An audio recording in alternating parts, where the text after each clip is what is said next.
Hello bachcho, let's see the question. The question says figure shows electrons 1 and 2 on an x-axis and charged ions 3 and 4 of identical charge minus q and identical angles theta.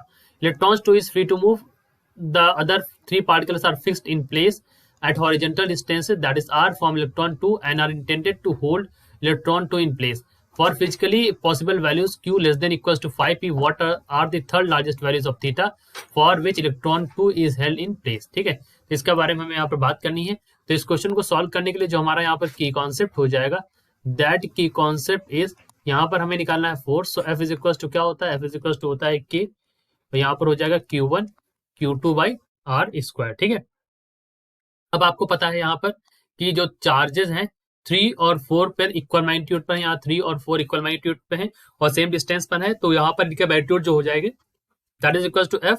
So force on charge 3 due to charge 3, force due to charge 3 F3 is equal to minus F of cos theta i cap, और यहाँ पर minus sign के साथ ही रखेंगे, यहाँ पर हो जाएगा माइनस एफ ऑफ, ठीक है, that is also equal to minus F of sine theta j cap. ठीक है, इसी तरह से अगर आप यहाँ पर देखें फोर्स ड्यू टू चार्ज 4, तो उसके कारण जो फोर्स लगेगा दैट इज इक्वल टू, वो हो जाएगा minus F of cos theta i cap, यहाँ पर हो जाएगा plus F of sine theta j cap. ठीक है, अब force due to charge 1, force due to charge 1 यानी कि F1 इज इक्वल टू क्या हो जाएगा, एफ आई कैप. ठीक है, मैग्नीट्यूड ऑफ फोर्स क्या है यहाँ पर, एफ है. ठीक है, तो यहाँ पर हमें क्या करना है, हमें यहाँ पर इसी के बेसिस पे निकालना है. तो नेट फोर्स जो होगा 2 पर लगेगा, so we can say that the net force on 2 is equal to, the net force on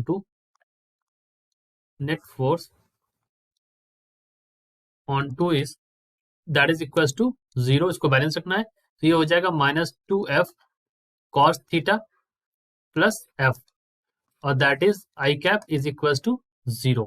तो यहाँ पर रख देंगे वैल्यू, सो 2 और यहाँ पर f की वैल्यू रखेंगे, तो k q इंटू ई, एक चार्ज q है एक चार्ज e है, डिवाइड बाई, और स्मॉल r जो होगा, small r is equal to हो जाएगा r cos theta, small r यानी कि cos theta is equal to capital R by small r होता है. तो ये वाला रिलेशन वहीं से आया है, ये जो दूरी है ये स्मॉल r है, ये कैपिटल R आपको दे ही रखा है इस वजह से.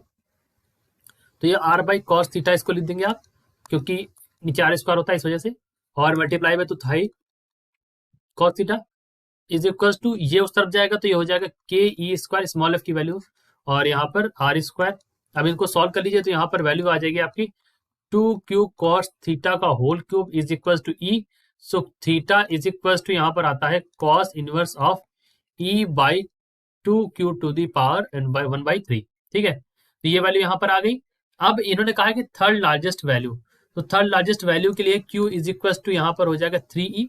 तो थीटा की वैल्यू यहाँ से क्या निकल के आएगी बच्चों, थीटा की वैल्यू निकलेगी यहाँ से cos inverse e by 2 into 3e to the power 1 by 3.